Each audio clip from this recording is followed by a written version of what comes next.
TDP జనసేనతో పొత్తు వద్దనేటువంటి జగన్మోహన్ రెడ్డి విన్నపాలను కేంద్ర కమల్నాథ్ను లైట్ తీసుకున్నారా? ఢిల్లీ కేంద్రంగా జగన్మోహన్ రెడ్డి ఓటమి దిశగా అడుగులు వేశారా? అదే ఢిల్లీ కేంద్రంగా చంద్రబాబు గారు ఘన విజయం సాధించారా అంటే అవుననే సమాధానం ఇస్తున్నారు కొంతమంది రాజకీయ విశ్లేషకులు. ఇక ఇదే అంశానికి సంబంధించి మనతో మాట్లాడేందుకు టీడీపీ ఎక్స్ఎమ్మెల్యే జగదీష్ గారు మనతో ఉన్నారు. జగదీష్ గారితో మాట్లాడదు. సార్ నమస్తే. నమస్కారం అండి. అమిత్ షా గారు చాలా క్లియర్ గా ఎన్డీఏ మీటింగ్ లో కూడా చెప్పారు. నిన్న honourable prime minister of India Modi గారు కూడా ఏదైతే బీజేపీ వాళ్ళ కన్వెన్షన్ లో కూడా మాట్లాడారు. మనం ఒక లార్జర్ పర్స్పెక్టివ్ లో, నేషనల్ అవుట్లుక్ లో ఎన్డీఏని ఎక్స్పాండ్ చేస్తాము, ఎప్పుడు కూడా ఎక్స్పాండ్ చేయడానికి మేము ఉంటాము. అంచేత ఆల్మోస్ట్ మాకు అందరూ పాత పార్ట్నర్లే మళ్ళీ ఇవాళ వస్తామంటున్నారు, కాబట్టి ఖచ్చితంగా మేము పాజిటివ్ గా ఆలోచిస్తామని చెప్పారు. ఒకవైపు ఉంటే ఎప్పుడైతే చంద్రబాబు నాయుడు గారు అమిత్ షా గారిని కలిసి అన్ని మాట్లాడి వచ్చిన తర్వాత జగన్మోహన్ రెడ్డి గారికి ఆల్రెడీ ఫియర్ సైకోసిస్ లో ఉన్నారు. ఆయన only having hope on hope. Already hope is lost, అది లేదు. అయితే ఏదో ఒకటి చేసి ఎలాగో వచ్చాడు, డెస్పరేషన్ లో ఉన్నారు. ఎందుకంటే ఖచ్చితంగా ఒకసారి 5 ఏళ్ళు షార్ట్ తక్కువలోనే చెప్పుకున్న 5 ఏళ్ళు ఆయన పరిపాలనలో హీఈస్ రెస్పాన్సిబుల్ ఫర్ దట్. ఎక్కడ కూడా డీసెంట్రలైజేషన్ లేదు, ఈవెన్ వాళ్ళ పార్టీలో కూడా ఇంటర్నల్ డెమోక్రసీ లేదు. అవన్నీ రావటం వల్ల ఇప్పుడు ఏమవుతుంది, ఒకసారి ఆయన లీడర్షిప్ వీక్ అయ్యేసరికి ఖచ్చితంగా అందరూ తిరగబడతా ఉన్నారు ఇవాళ. ఒకప్పుడు ఎవరు మాట్లాడడానికి కూడా భయపడే పరిస్థితిలో ఉన్నప్పుడు, అందుకే నేను అంటాను డెమోక్రసీ వేలో వెళ్తే ఆ అడ్మినిస్ట్రేషన్ కూడా ఆ రూల్ ఆఫ్ లా అలా వెళ్తే ఇవాళ జగన్మోహన్ రెడ్డి గారికి పరిస్థితి వచ్చి ఉండేది కాదు. ఎప్పుడైతే డిక్టేటర్షిప్ గా మార్చి ప్రజలతో ఒకసారి ఎన్నుకోబడిన తర్వాత వాళ్ళని మర్చిపోయి డిక్టేటర్షిప్ లోకి వెళ్ళి ఏదంటే స్టేజ్ మీద కూడా ఒక్కడే నిల్చోవటం, మంత్రులు ఎమ్మెల్యేలు అందరూ కూడా కింద ఉండడం, కొంతమందికి అపాయింట్మెంట్ లేకపోవడం, ఇవన్నీ ఒకటైతే ఇవాళ మీరన్న దానికి వస్తే ఖచ్చితంగా ఈయన గ్రాఫ్ పడిపోతా ఉందనేది బీజేపీ ఇవాళ కేంద్రంలో ఉన్నారు, వాళ్ళకి ఎవ్రీ మినిట్ అందరికన్నా బాగా తెలుస్తాయి విషయాలు. కాబట్టి పోతూనే ఈయన పూర్తిగా ఈవేళ మళ్ళా ఏదైతే హిస్టరీ రిపీట్స్ అన్నట్టు 23 స్థానాలు కూడా వస్తాయా రాదా వైసీపీకి అనే పరిస్థితిలో ఉన్నప్పుడు ఈయనెళ్ళి ఇంకా నేను ఖచ్చితంగా ఉంటాను, అవసరమైతే ఎన్డీఏలో చేరిపోతాను అని కూడా అయినా కూడా వాళ్ళకి జియో పొలిటికల్ కండిషన్స్ అన్ని కూడా బాగా తెలుసు. అంచేత ఏమైంది, ఇవాళ ఖచ్చితంగా ఈయన పరిపాలన మీద ఆంధ్రప్రదేశ్ లో ప్రజలు తీవ్రమైన వ్యతిరేకత ఉన్నారు. అలాంటప్పుడు ఆయన చెప్పింది వినే పరిస్థితిలో అయితే ఉండరు. ఒకవేళ ఏంటంటే పర్సనల్ ఇన్సూరెన్స్ ఏదో ఉంటే ఇవ్వాలి, కానీ ఇవాళ పొత్తుల విషయంకి వచ్చేటప్పుడు ఖచ్చితంగా తెలుగుదేశం పార్టీ జనసేన రెండూ కలిపి ఖచ్చితంగా ఇవాళ స్వీప్ చేసే పరిస్థితి ఉంటుంది. ఎప్పుడు కూడా ఎన్డీఏలో పార్ట్నర్సే.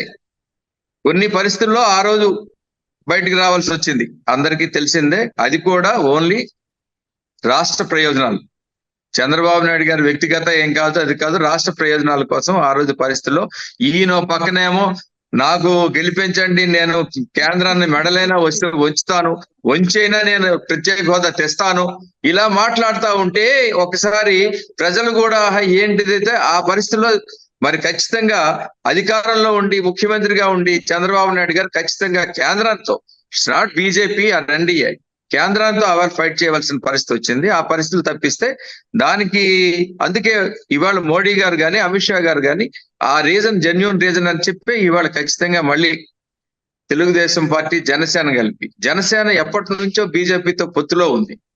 అంచేత ఈ ఫ్యాక్టర్స్ అన్ని కలిసి వచ్చినాయి. ఇవాళ మళ్ళీ ఒకసారి బీజేపీ కూడా నేషనల్ అవుట్లుక్ లో లార్జర్ ఇంట్రెస్ట్ లో 400 మార్కు దాటి ఖచ్చితంగా ఎన్డీఏకి ఉండాలి అనే పరిస్థితిలో బీజేపీ కూడా మోడీ గారు కూడా ఆలోచిస్తూ ఉన్నారు. కాబట్టి ఖచ్చితంగా ఈ విషయంలో జగన్ గారు ఖచ్చితంగా ఓటమిని ముందే అంగీకరించాల్సిన పరిస్థితి వచ్చింది. అంగీకరించకపోయినా కూడా పరిస్థితులు అవి, ఎందుకంటే ఆయన ఓటమిని అంగీకరించకపోవచ్చు ఆయన యాటిట్యూడ్ బట్టి, కానీ ఇవాళ ఖచ్చితంగా అది ఓటమి కింద వచ్చేసింది. తెలుగుదేశం పార్టీ జనసేన ప్రజలు కూడా మద్దతు ఉంది. ఇవాళ తెలుగుదేశం జనసేన బీజేపీకి కూడా ప్రజలు ఇవాళ ఖచ్చితంగా వాళ్ళు ఆహ్వానిస్తా ఉన్నారు. ఎందుకంటే మనం ఇది మాకు ఇంటర్నల్ గా కూడా చర్చ వచ్చింది. మొన్ననే మాకు లోకేష్ గారు పార్వతీపురం ఇవన్నీ వచ్చారు, మాట్లాడినప్పుడు కూడా వచ్చింది. బీజేపీ ఈ రోజు కొన్ని వెల్ఫేర్ స్కీమ్స్ కూడా, రైస్ ఎవరు ఇస్తా ఉన్నారంటే ఖచ్చితంగా మోడీ గారు రైస్ అంటా ఉన్నారు. తర్వాత గ్యాస్ విషయంలో కానీ, అలాగే నేషనల్ ఎంప్లాయ్మెంట్ గ్యారంటీ స్కీమ్ కింద కూడా, ఇవన్నీ కూడా కొంత ఇంత ముందు కన్నా బీజేపీ కూడా కొంత పాపులారిటీ వచ్చింది. అంటే ప్రజలు, కామన్ పీపుల్ కూడా మోడీ గారు అని తెలుసుకునే పరిస్థితిలో ఉన్నారు. మనం పాలిటిక్స్ లో రిలీజియన్ కలపకూడదు దా విషయం, కానీ ఇవాళ రామ మందిరం వచ్చిన తర్వాత కూడా ఒక యూనిఫికేషన్, ఒక ఇంటిగ్రేషన్, నేషనల్ ఇంటిగ్రేషన్, అది కూడా ఇవాళ ఖచ్చితంగా మోడీ గారే రామ మందిరాన్ని నిర్మించగలిగారు. ఏ ప్రభుత్వం కూడా చేయలేకపోయింది. అది హౌస్ హోల్డ్ దీంట్లో కూడా డిస్కషన్ కూడా జరుగుతా ఉంది. అంచేత ఇవన్నీ కూడా మీరు అంటారు చూడండి, విన్ విన్ సిచ్యువేషన్ ఇవాళ జరుగుతా ఉంది. ఆ విధంగా అంచేత ఈ మూడు ఖచ్చితంగా ఎలియన్స్ లో ఆంధ్రప్రదేశ్ రాష్ట్రంలో రేపు జరిగే ఎన్నికల్లో లోక్సభ కానీ అసెంబ్లీకి కానీ ఖచ్చితంగా క్లీన్ స్వీప్ చేయడానికి అవకాశాలు ఉన్నాయి. అంచేత జగన్ రెడ్డి గారి తాలూకా అస్త్రాలన్నీ కూడా అయిపోయినాయి. ఆయన చేయాల్సింది ఏవైతే చేయగలిగారో అవన్నీ కూడా జరిగిపోయినాయి. ఇవాళ ఏంటంటే పూర్తిగా ఆయన హ్యాండ్స్ అప్ అయిపోయి, అందుకే చొక్కాలు మడత పెట్టండి. ఇప్పుడు ఒక ముఖ్యమంత్రి నువ్వు అవార్డులు ఇస్తే ఇచ్చుకో, కానీ మీరే నాకు శరణ్యం, మీరే నాకు దిక్కని వాలంటీర్లతో ఆయన మాట్లాడారంటే ఎంత దయనీయ పరిస్థితిలో ఉన్నారు. అంటే ఆయనకి ప్రజల్లో కాన్ఫిడెన్స్ పోయింది, కేడర్ మీద కూడా కాన్ఫిడెన్స్ పోయింది. ఆఖరికి వాలంటీర్లని బతిమాలుకునే పరిస్థితి వచ్చింది. చొక్కాలు మడత పెట్టమని, ఈ షర్టులు మడత పెట్టమని అంటున్నారంటే ఆయన అంత డెస్పరేషన్ లో ఉన్నారు.